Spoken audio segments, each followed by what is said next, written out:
know, you can expect hazardous travel later today with that, you know, that blizzard thing. Oh, that blizzard thing. That blizzard thing. Oh, well, here's the report. The National Weather Service is calling for a big blizzard thing. Yes, they are. But, you know, there's another reason why today is especially exciting. Especially cold. Especially cold, okay. But the big question on everybody's lips. Yeah, their chapped lips. On their chapped lips, Chapped right. lips. Do you think Phil's gonna come out and see a shadow? Punxsutawney Phil. That's right, woodchuck chuckers. It's Groundhog Day! Get up and shake that hog out there! Yeah! Come here, Groundhog! Well, hello and welcome to North Star Oasis. I'm your host, Jeff Williams. We're here for another Groundhog Day edition, the official holiday of North Star Oasis. That's right, this is another jam-packed, action-filled information overload, and our entire content is actually not going to be talking about groundhogs this time, but if you actually take a look at some of the political issues that we're going to be discussing today, it's going to feel like Groundhog Day. But if you noticed in that introduction, the first thing they talked about was how cold it was. And yes, we have been in a deep freeze, and we're going to give you a weather brief courtesy of Joe Bastardi and Weather Bell. Meteorologist Joe Bastardi with a daily update. 5,000 foot temperatures last night. Right? That's extremely cold. We never see Barney showing up. It's very cold. We get the bounce back warm up, but by the time we're to day 10, the country's cold again. Winter is not over, not by a long shot. As a matter of fact, when we look at the day 10 to 15, you can see the cold coming back again. And I'll tell you what, I think February into March is really going to rock. And we're getting this warm up here, but you guys in the southeast, it's coming all the way into the southeast down the road here too. So when we look at snow here coming up, this just before the warm-up starts, there's probably going to be a pretty good snow event coming through the Midwest and on into the eastern part of the United States, as you can see here. So that'll be Friday into Saturday. Then it warms up, but never trust the warm-up that starts with snow. They don't last. Enjoy the weather. It's the only weather you got. You said that earlier. And so that's what we have. We have a warm-up coming up, pretty much going to be over the weekend, and then it is going to dip back down. Let's take a quick look here at, I should have pulled this up a moment ago.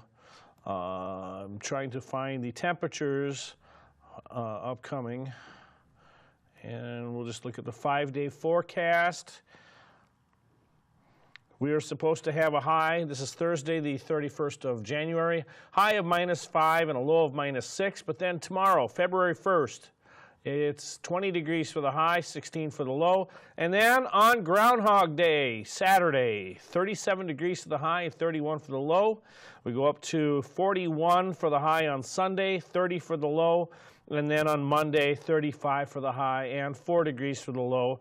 And then I think after that, we go back down to like 15 to 20 degrees. So the deep freeze is almost over, but winter itself is, well, we're right in the middle of things. So that's kind of where we're sitting at with this cold. Thanks to Joe Bastardi, we have a little bit of an indication of what to look forward to.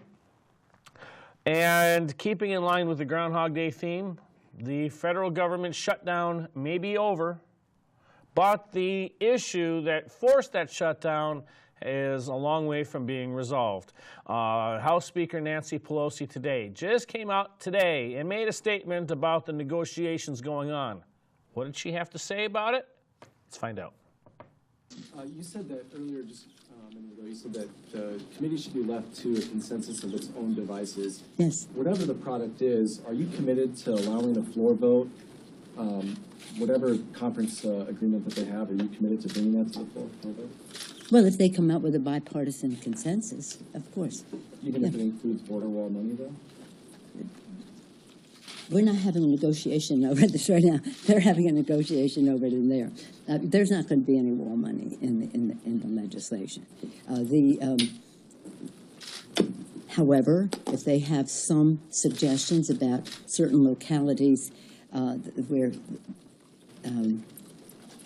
technology, some infrastructure, as I said, about the ports of entry, we might need more ports of entry. We might need some roads.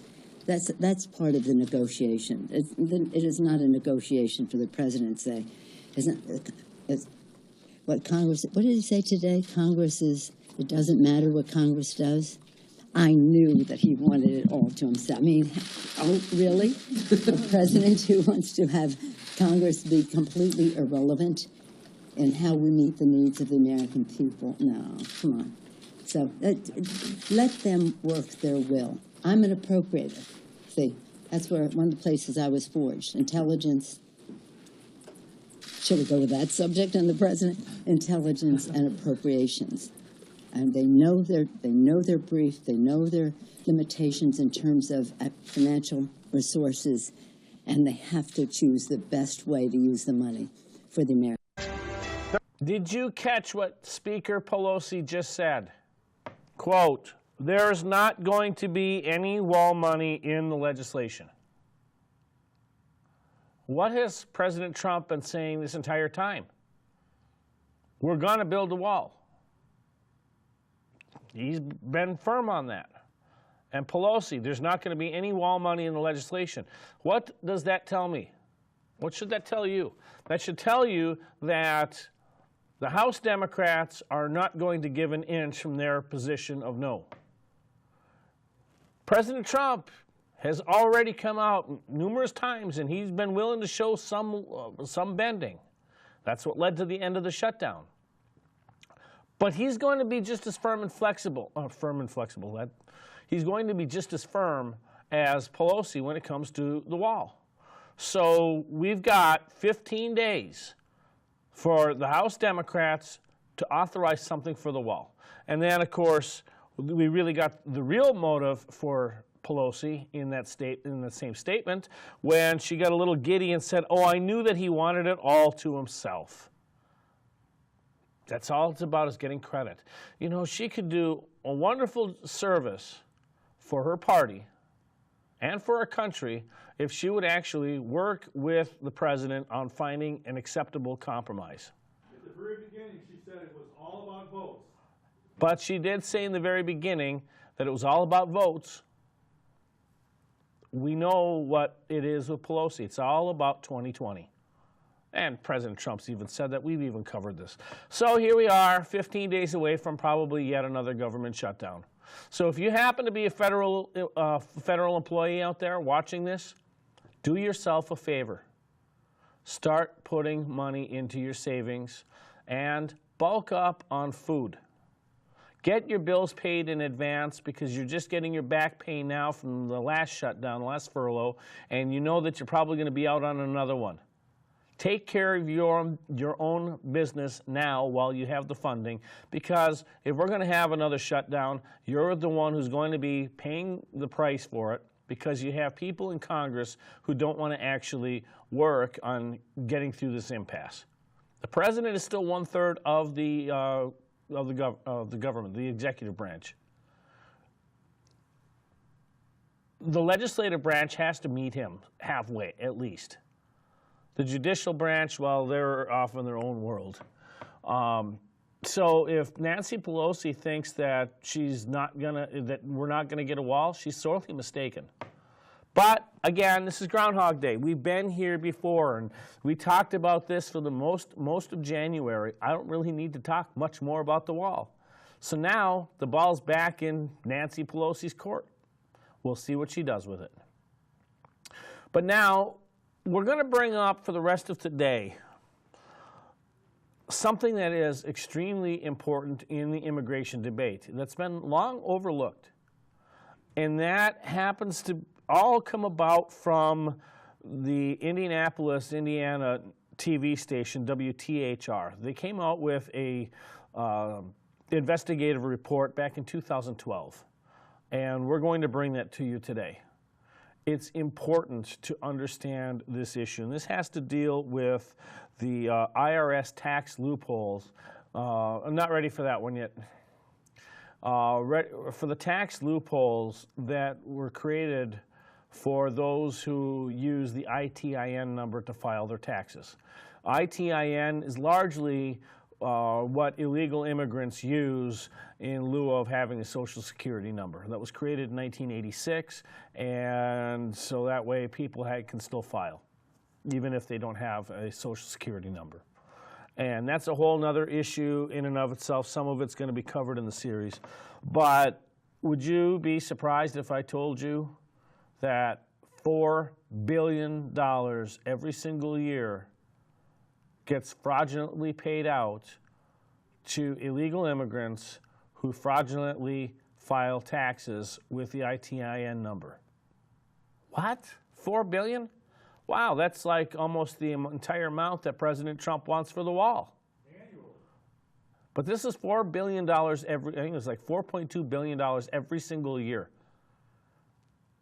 Now, I hope I got your attention, because now we are going to show you the series that Bob Segall from Wthr put together in 2012. It is well worth watching. So let's watch part 1 right now. 13 Investigates has discovered that millions of illegal immigrants are getting bigger tax refunds than you are. And it's all because of a massive tax loophole that costs billions, and you're paying for it. Our investigative reporter Bob Segall has spent the past 3 months uncovering this problem right here in Indiana. He tells us tonight how the IRS is simply handing out your tax dollars to people who don't even live here.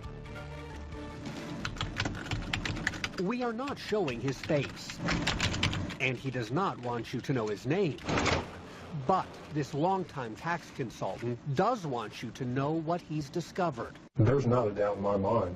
There's huge fraud taking place here. He came to 13 Investigates to blow the whistle on a nationwide problem with a huge price tag. We're talking about a multi-billion-dollar fraud scheme here that is taking place. The scheme involves illegal immigrants who are filing tax returns.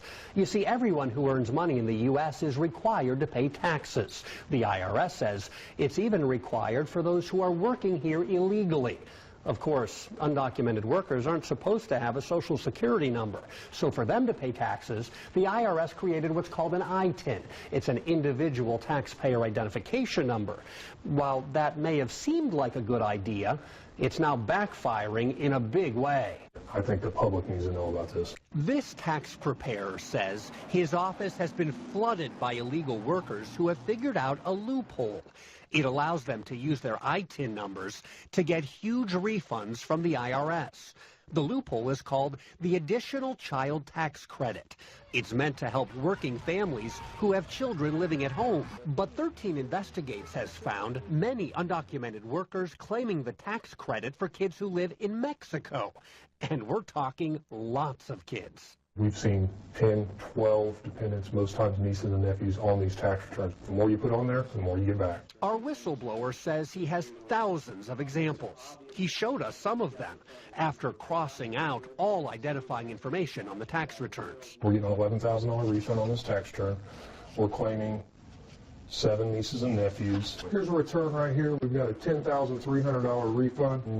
9 nieces and nephews. I can bring out stacks and stacks. It's just so easy, it's ridiculous. This undocumented worker says it is easy. Mucho dinero. See? He agreed to talk with me and a translator as long as we didn't reveal his identity. He admitted his address is being used to file tax returns by 4 other undocumented workers who don't even live here. And what's more, those 4 workers claim 20 children live inside this one trailer home in southern Indiana. And as a result, the IRS sent the illegal immigrants tax refunds totaling $29,608. But we saw only 1 little girl who lives here. What about the 20 kids claimed as tax deductions? Hay 20 niños viviendo aquí. No, no viven aquí. Los otros niños pues en su país de origen, que es México. Have those children ever lived here? No. ¿Y nunca han vivido aquí? No. Never. They've never lived here. There's some people who say that they shouldn't be getting that money for children who don't live in the United States. If the opportunity is there and they can give it to him, why not take advantage of it? Other undocumented workers in Indiana told me the same thing. Their families are also collecting tax refunds for children who do not live in this country. Have the children in Mexico ever lived here with you? No. All of those children are in Mexico? Yeah. While this may come as a surprise to you, the tax preparer says it should be no surprise to the government. The IRS has to know what is going on here. The IRS does know what's going on. 13 Investigates has proof. The agency has known about this problem for years, and officials here at IRS headquarters have done absolutely nothing to stop it. The magnitude of the problem has grown exponentially. Russell George is the U.S. Treasury Department's Inspector General for Tax Administration. His agency has repeatedly warned the IRS additional child tax credits are being abused by undocumented workers. These Inspector General audit reports show over the past decade, the abuse has skyrocketed, now costing American taxpayers more than $4 billion.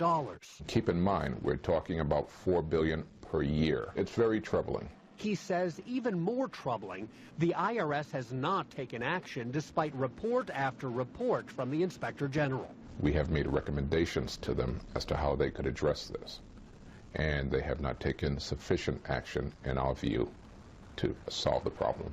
What does the IRS have to say about all this? Well, I called and emailed for weeks, and I even went straight to IRS headquarters in Washington to get answers. But the agency said none of its 100,000 employees had time to meet with me for an interview. Apparently, the IRS doesn't have time to respond to some tax preparers either. Last year, our whistleblower noticed dozens of undocumented workers had used phony documents and false income to claim tax credits. He reported all of it to the IRS. These were fraudulent, 100% fraudulent tax returns. And you told the IRS that? Yes. Any response from the IRS? Absolutely none. We never heard a thing. The IRS knows about this, and they're letting it happen? Absolutely. Is it okay to leave the system as is? No, it is not. $4 billion a year. Once the money goes out the door, it's near impossible for the IRS to get it back. There's one more number I want you to think about. 2 million. That is the number of undocumented workers right now who are getting tax refunds because of this loophole. The IRS claims it can't do a thing about it unless it gets permission from Congress. Tomorrow night, I'll show you how lawmakers are reacting to our investigation, what they plan to do about it, and what you can do about it. That part of our story tomorrow night at 11. So that is the problem. Huge problem. Now, if you think that $1,000 is bad, are you aware that Congress has actually increased the amount for the additional child tax credit from $1,000 to $2,000? So that even could now be an $8 billion a year problem. This, again, was done in 2012, in the pretty much the midpoint of the Obama administration. Now, has Congress dealt with this issue yet? Well, let's look at part 2. Will lawmakers act? Tonight, an Eyewitness News investigation is sparking outrage from Indiana all the way to Washington, D.C. 13 Investigates exposed how the IRS is sending huge tax refunds to millions of illegal immigrants. It's a loophole that costs billions. Investigative reporter Bob Segall shows you why the IRS is allowing it to happen and why some members of Congress want to stop it. Congressman Dan Burton is angry. Why in the world are we doing this? He's responding to what 13 Investigates discovered all across Indiana. Mucho dinero. See? Illegal immigrants like these getting big tax refunds because of a loophole in federal law. We're talking about a multi-billion-dollar fraud scheme here that is taking place. This local tax preparer brought the loophole to our attention. He has thousands of tax returns that show how undocumented workers collect what's called additional child tax credits for children who've never even lived in this country. I can bring out stacks and stacks. It's just so easy, it's ridiculous. How easy? This illegal immigrant admitted his address is used to file tax returns by 4 other undocumented workers who don't even live here. Those 4 workers claim 20 children live inside this one trailer home in southern Indiana. And as a result, the IRS sent the illegal immigrants tax refunds totaling more than $29,000. But at this address, we saw only 1 child, not 20. Hay 20 niños viviendo aquí. No, no viven aquí. Los otros niños pues en su país de origen, que es México. He told me that 20 kids in Mexico have never lived in the United States. But the IRS gave them tax credits anyway, even though the agency's own rules say child tax credits can only be claimed for kids who are U.S. citizens. There's not a doubt in my mind. There's huge fraud taking place here. It's a growing problem. It's nationwide, and it's out of control.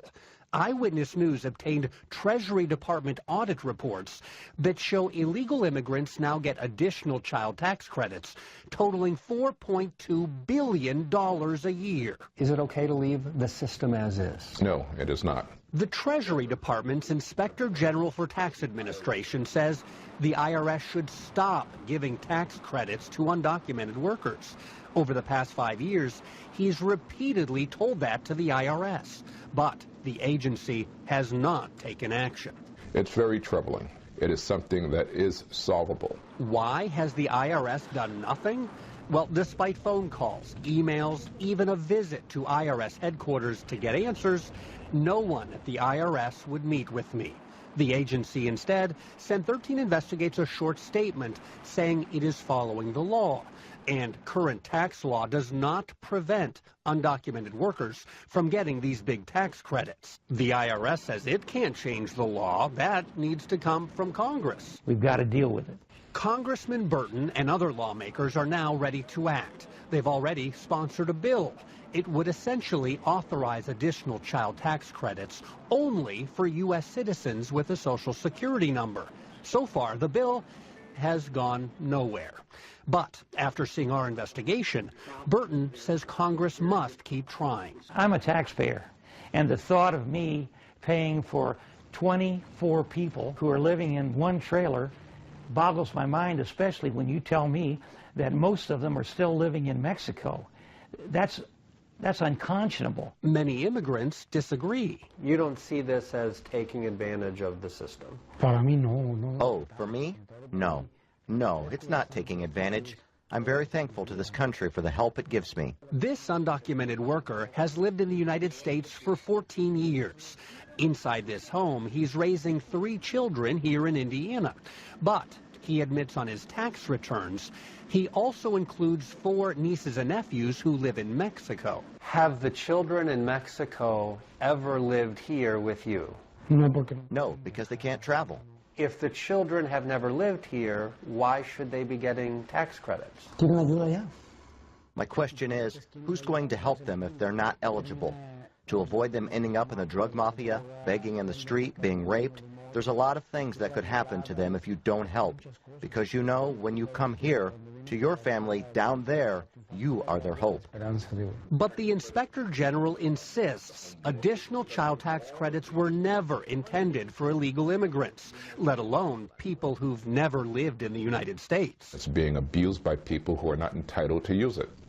And that is problematic. Is this cheating the system? Yes, it is. Absolutely. Yes, it's cheating the American taxpayer. Of course it is.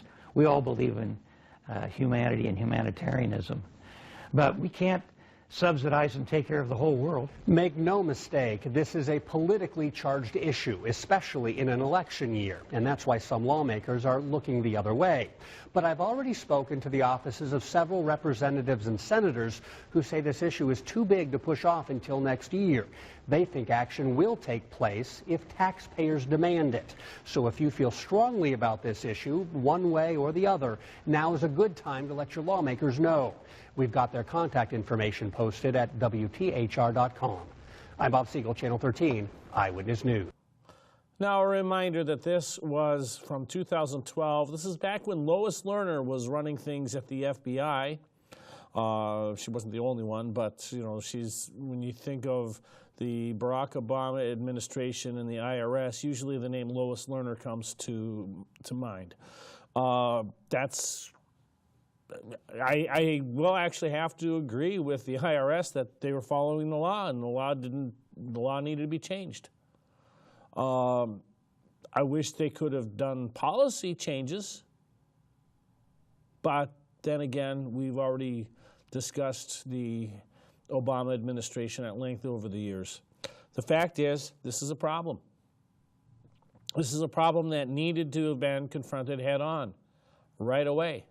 As a matter of fact, let's take a quick look right now at the graphic. There's a bill in Congress to fix that. And we're going to get on to Part 3, which is going to discuss this. But H.R. 2149,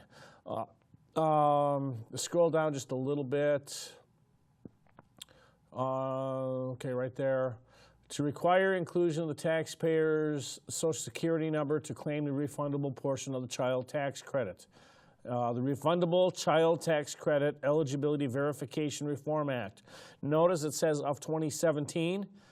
It was introduced in 2013, 2015, 2017, and it went nowhere. It did not get passed. And this is a bipartisan problem that Betty McCollum, our 4th District Congresswoman, didn't vote for it. She didn't do anything to escalate getting this bill out of committee and onto the floor and passage. At the same time, when the Republicans are controlling the House, they should have been a little bit more forthright in getting this passed in order to get the problem solved. Now, I will say that I don't know, because it's not been brought up so far this month. Now, I know typically it had been like April when they'd been introduced in years past, but if this is still on the books, which I believe it still is, then the problem is getting worse, and at the same time, Congress is still refusing to deal with it. I do know that it did not make it into the tax bill that was passed in December of 2017. And I don't know that it's been passed ever since. I could be wrong. I will admit that. I couldn't find for sure why it hasn't been taken up from there. So I'm still under the supposition that it's still a problem. And yet our own member of Congress refuses to take this up. So this is why we're running with this story today. Because if you want Mexico to pay for the wall, here's how you do it. Because what ends up happening with a lot of the illegal immigration is they work here and they send money back to Mexico or their other country of origin. So the $1,000 per child tax credit, the additional child tax credit, it usually doesn't stay in the United States. It gets shipped back over to that country. And in the sake of this particular series is Mexico. You want Mexico to pay for the wall? Here's how you do it. $4.2 billion a year and rising. So now let's take a look at the congressional debate, is Part 3.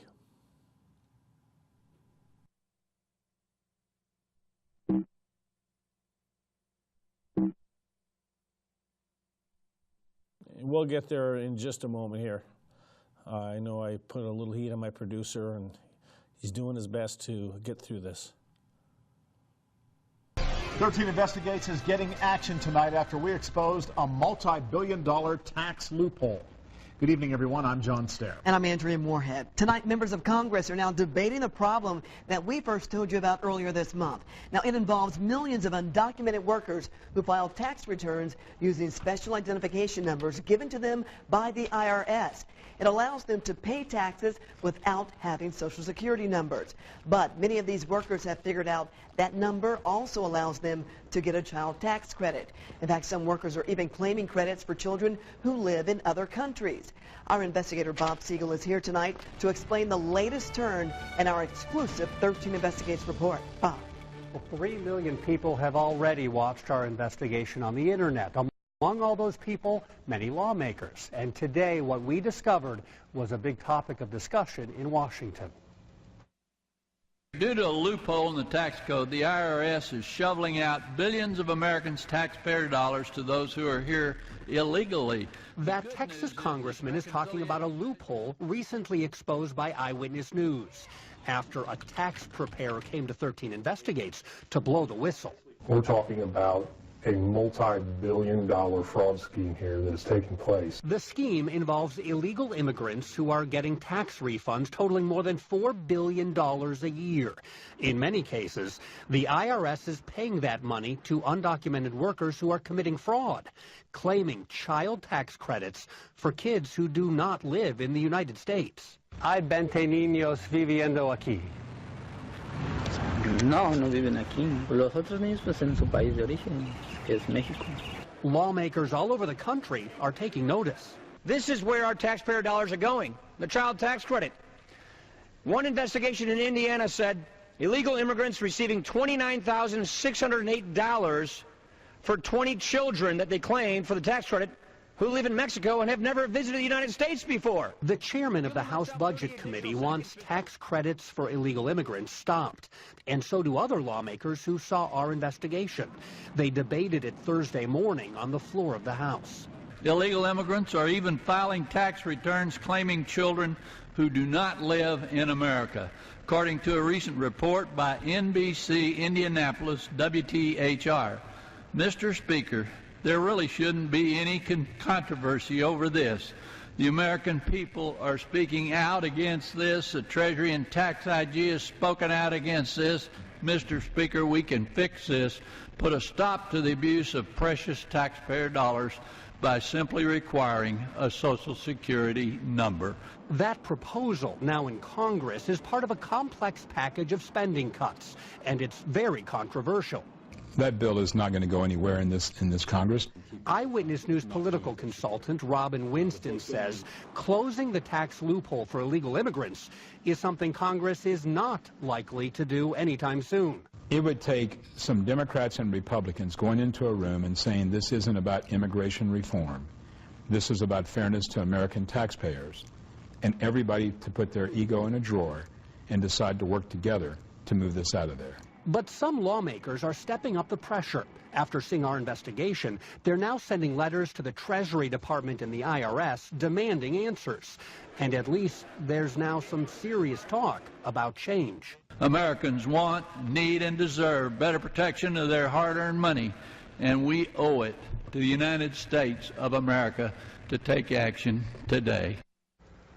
Now, the IRS won't meet with us to discuss this issue. We've repeatedly asked the White House for comment, too. Nothing there either. We will continue to dig for answers. That's what people all over the country are looking for right now. Again, more than 3 million people have already watched our investigation at WTHR.com. Thousands of them tell us they've already contacted their lawmakers to say they want action. If you want to do the same, we've got your lawmakers' contact information posted at WTHR.com. I'm Bob Segall, Channel 3. Now, just a reminder that this is a 2012 investigative series. This is put out by WTHR TV out of Indianapolis. And I have to admit, it is frustrating. Frustrating even for me when I have to look at WTHR in Indianapolis to give you this kind of investigative journalism. Unfortunately, our local broadcast TV stations don't do this kind of stuff. They just get on to being a political trumpet for one particular political party. And I'm talking about channels 4, 5, 9, and 11.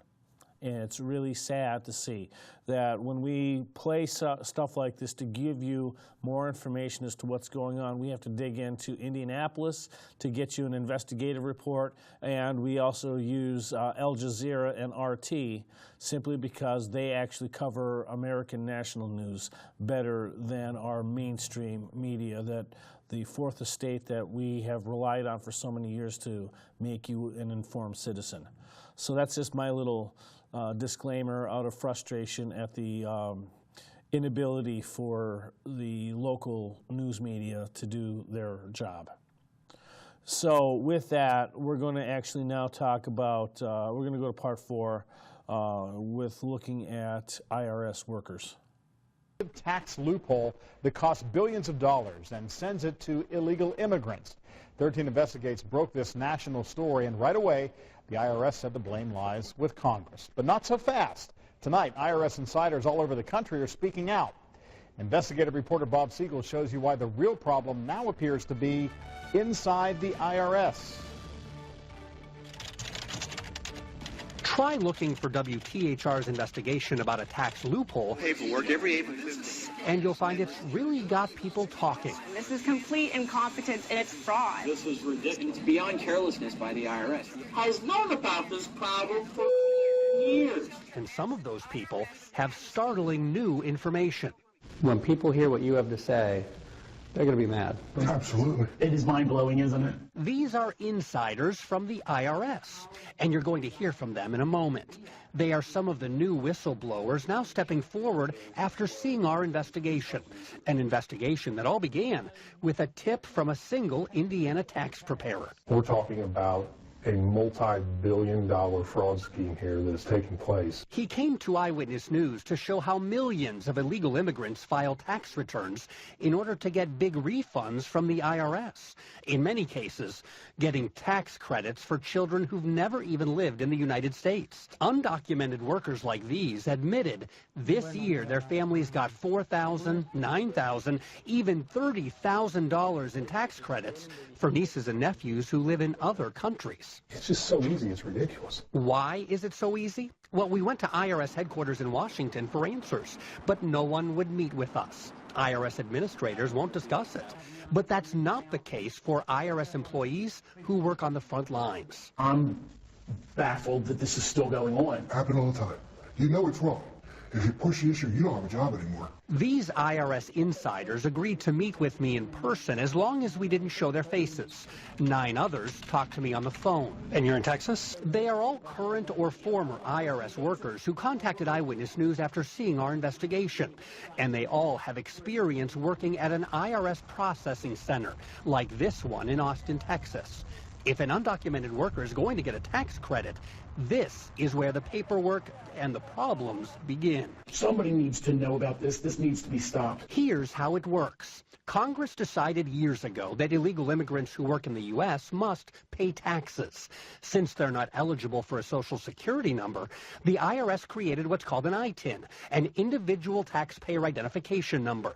Getting this number is key for undocumented workers to file tax returns and to get big refunds. What's it take to get an ITIN? Not much. These IRS insiders say all that's required to get an ITIN is this application form along with 2 identifying documents, such as a foreign birth certificate, driver's license, or voter ID card.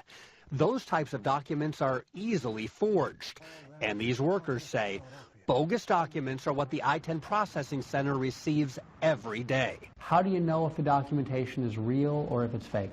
You don't. You don't. I can't read Spanish, so I couldn't even read. They're all in Spanish. I don't read Spanish. You're expected to process documents, and you don't even read the language that the documents are in? Correct. I guarantee 90% are phony. We'd see the same signature hundreds of times. You'd see the same docs. Same person. Same person. I've seen this same birth certificate 12 times now in the last day. So what do you do with that application? If the documentation's there, process it. It was your job to check to make sure that documentation was correct. No. No, there's no way for us to do that. The documentation would come in. That's it. We're done with it. We accept it. No ifs, ands, or buts. Workers from the ITIN processing center tell Eyewitness News their complaints to supervisors go unheard. Did you ever raise a red flag? Absolutely. They say red flags are actually discouraged because the focus here is not on accuracy, it's on speed. You have to do X amount in an hour or you don't get your pay grade raise, you don't get that grade evaluation. You have to kick them out as quickly as possible. You're there to give them this number. You're not there to judge. But what do you mean you're not there to judge? If you don't judge the validity of these documents, who is? Nobody. No one.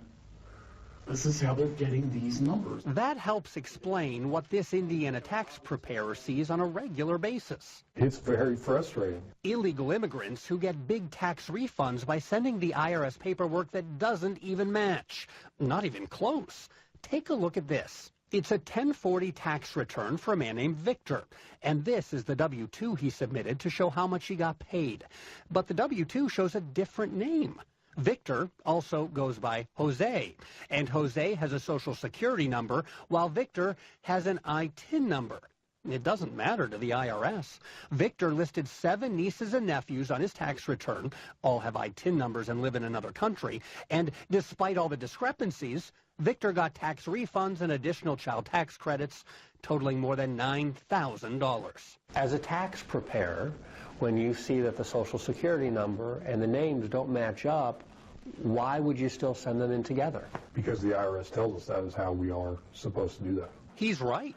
This official IRS policy says the agency gladly accepts what it calls ITIN Social Security number mismatches. We're talking one person with 2 different names and 2 different identification numbers.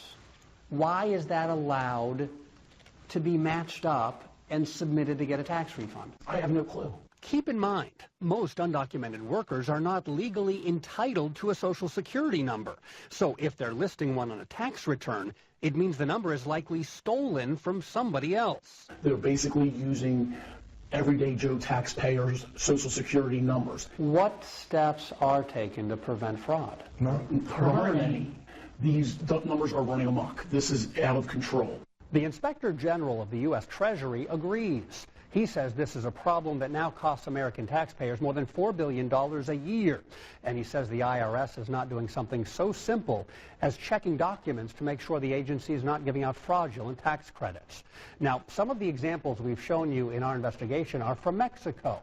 But it's important to point out, IRS insiders say they see phony documents come in every day from all over the world. 20 times now we've asked the IRS for an interview, and 20 times we've been denied. We'll keep asking because we're still trying to get you answers. I'm Bob Segall, Channel 13. So are you upset yet? That irks me. As a person who has been born and raised and lives in the United States of America, who works hard to follow the laws, why are we, as American citizens, putting up with this? This is shameful. And what's shameful is that people in the IRS are letting all of this fraud happen. This is costing you money, folks. Here's how it's costing you money. Now, if you look at that $4.2 billion, and again, the problems, the money's probably much more than that. It goes back to how our budget deficit is calculated. When we have to borrow more money, then what happens? It devalues our currency because Congress has to balance the budget. The first thing is the interest expense. I'm not going to spend a lot of time on this, but the first thing that you have is the interest. We got to pay the interest on the national debt. And then after that, Congress puts in their yearly spending. And there's usually a gap between what they want to spend and how much money comes in, and they have to borrow for that gap. That's called our budget deficit. And every year when we borrow on our budget deficit, that means we have to float bonds. And when we float those bonds, that means that the valuation of the dollar goes down when we have to float more bonds. When we actually pay down the debt, we haven't done that since 1960, but that's when the value of our currency actually goes up. And yes, I am simplifying, but the fact is, if $4.2 billion of waste, fraud, and abuse is allowed to continue, this hurts your pocketbook, folks. And it's not about whether we're feeling sorry for the illegal immigrants. It's not that at all. It's fraud. And personally, to me, it doesn't matter if this is from illegal immigrants or legal United States citizens. If you're perpetuating fraud, it should be stopped, first and foremost. Then it should be prosecuted. And this should be across the board. And then when you look at the IRS's complicity in this, that's also fraud. And there should be people working for the IRS who not only lose their jobs, but get some prosecution out of this. Yes, I'm ticked, and you should be too. Anyhow, we are going to continue on with Part 5 on how the IRS allegedly tackled the ITIN fraud. Eyewitness News starts now with breaking news. And we begin tonight with that breaking news from Washington, where the IRS has just made a major move to save taxpayers billions of dollars by eliminating bogus refunds by illegal immigrants. Good evening, I'm John Stair, and those changes follow an Eyewitness News investigation exposing the costly loophole. Investigative reporter Bob Segall is here now to explain how the IRS plans to fix the problem. A lot of people interested in this story. Yeah, well, you know the IRS, of course, it is a massive agency, and it usually doesn't act quickly on just about anything. But in this case, the IRS didn't waste any time, because the problems we discovered are hard to ignore. It's a multi-billion-dollar problem exposed by 13 Investigates. Undocumented workers getting huge tax refunds from the IRS that they are not entitled to. Wait a second, it looks like something's not right here. If the opportunity is there and they can give it to him, why not take advantage of it? 13 Investigates first learned about the problem from a local tax preparer. There's not a doubt in my mind. There's huge fraud taking place here. And then, employees at the IRS came forward to explain how it happens. Somebody needs to know about this. This needs to be stopped. They told Eyewitness News millions of illegal immigrants get tax refunds by getting what's called an ITIN, an individual taxpayer identification number. To get one of those numbers, undocumented workers are supposed to provide documents that prove their true identity. But IRS whistleblowers say instead they receive millions of fraudulent applications that come with falsified papers and fake notary stamps. And they say under the current system, there's not a thing they can do to stop it. How do you know if the documentation is real or if it's fake? You don't. You don't. I can't read Spanish, so I couldn't even read. They're all in Spanish. I don't read Spanish. You knew it was phony. You knew it was phony. I've seen the same birth certificate 12 times now in the last day. It's got that stamp on there. I have to accept it. Now the IRS is changing that. Today, a new policy straight from IRS headquarters in Washington. The agency says it will no longer accept notarized photocopies of birth certificates and other papers. Starting now, ITIN applications must include original or certified documents to be approved. The agency says it's cracking down on phony documents to protect the system, a system that's been plagued by fraud. The IRS again declined our request for an interview, but sources inside the agency tell me the IRS was pressured to make these changes because of two things: scrutiny from the media and a massive new investigation by the Inspector General's office. Eyewitness News has learned results from that will be released within a few weeks. And we've also discovered more information, shocking new allegations inside the IRS, and it's sending shockwaves through the agency. We're working on that part of the story right now, so stay tuned. I'm Bob Segall, Channel 13. Now, of course, they issued a new rule, but did they really enforce the new rule, or is that just a matter of saving face? Well, because we're starting to run low on time here, we got one more segment to run on this 6-part series by Wthr. We are going to look at auditing the IRS. Well, today, auditing the IRS as the tables are turned on the agency. Eyewitness News has learned it's now the Internal Revenue Service being audited after 13 Investigates exposed massive fraud. Our investigative reporter Bob Segall shows us today how new allegations and a new investigation are now sending shockwaves through the agency. I know, you're a wild man. He looks just like the guy next door, but that guy might just be the IRS's worst nightmare. You're the guy who's busting the IRS. Yeah. Howard Antelis has worked inside the IRS for years, and he's seen a lot. I'm horrified and ashamed and embarrassed by what I've seen. It's not supposed to be like this. Howard is a tax examiner at this IRS processing facility in Austin, Texas. This is where the IRS decides whether to issue an ITIN, an individual taxpayer identification number. Millions of undocumented workers apply for an ITIN so they can file tax returns. Paying taxes is required by law, even for workers who are here illegally. But 13 Investigates discovered the ITIN system is plagued by abuse and fraud. We showed how many undocumented workers use ITINs to get big tax credits and refunds they're not entitled to. Wait a second, it looks like something's not right here.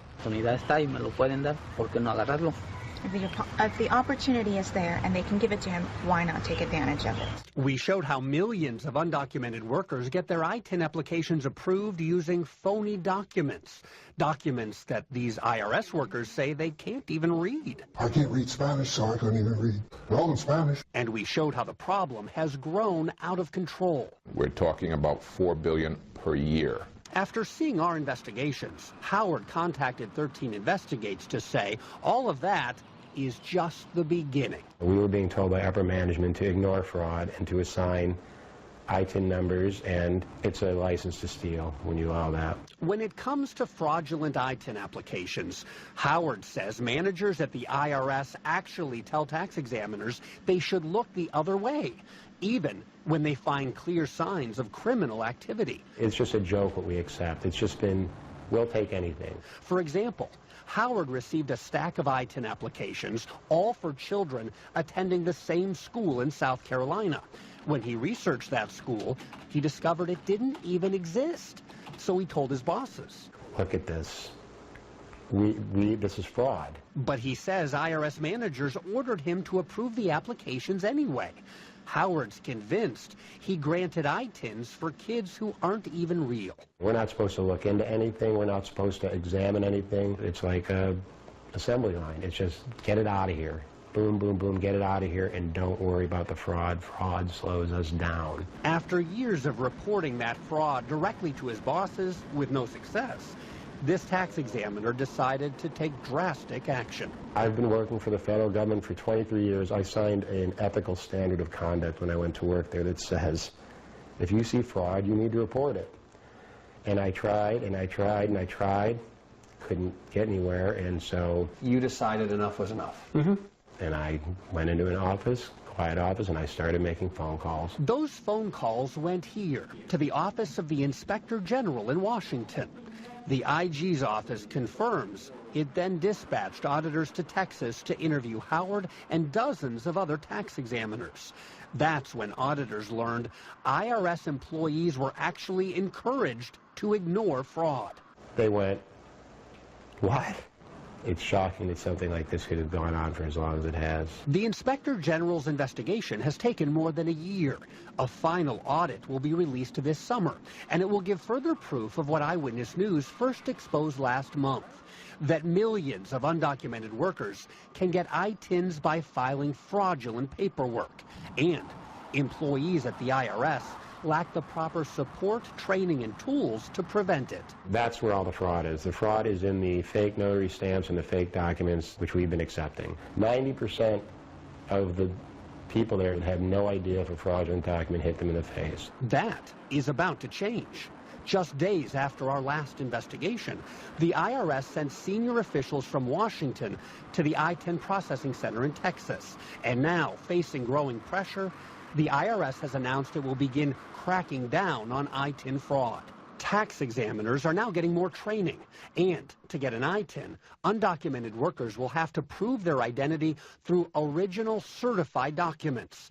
Notarized photocopies, which are easy to forge, will no longer be accepted. For the first time in years, I have some hope that this might get fixed. Simply speaking out could end up saving taxpayers billions, but at a personal cost. Just a few days ago, after Howard met with me, the IRS slashed his job performance rating, which will affect his paycheck.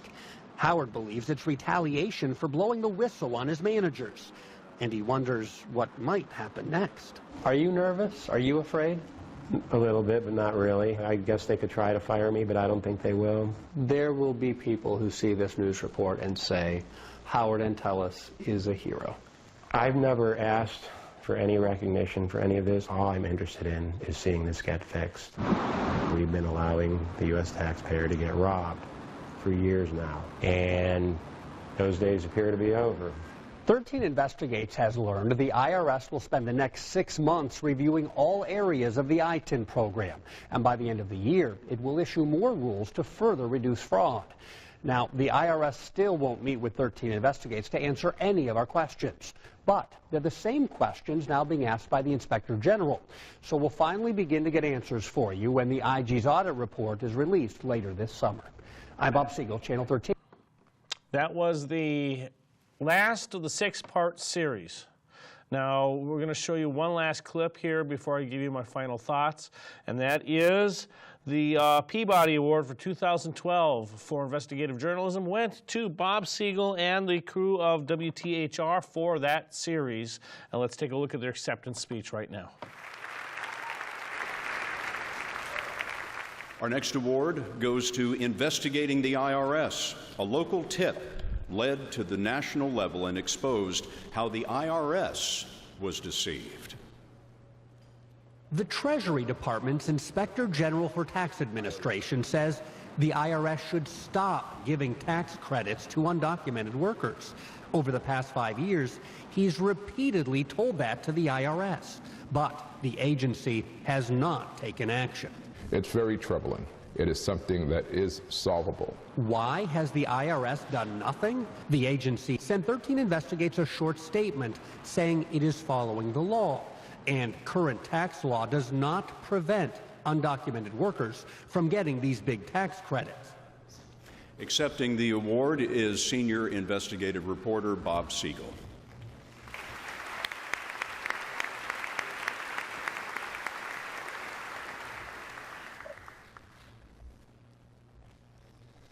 I am so going to get audited for this, I have a feeling.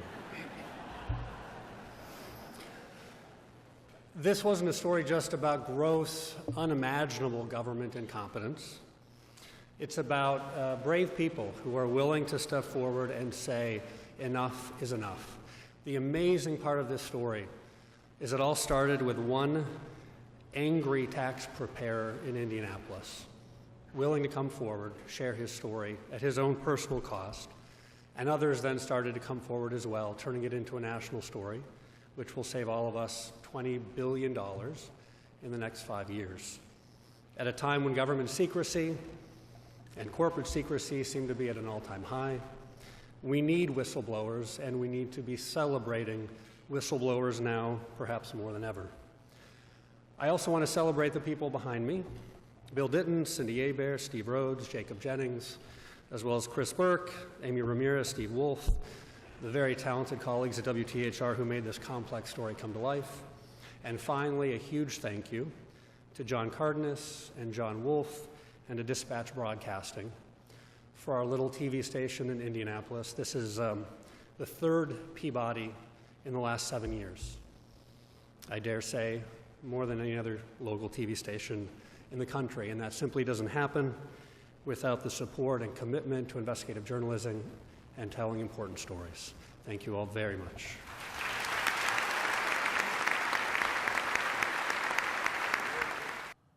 So in summation, it did not save $20 billion, unfortunately, because it's still on the books.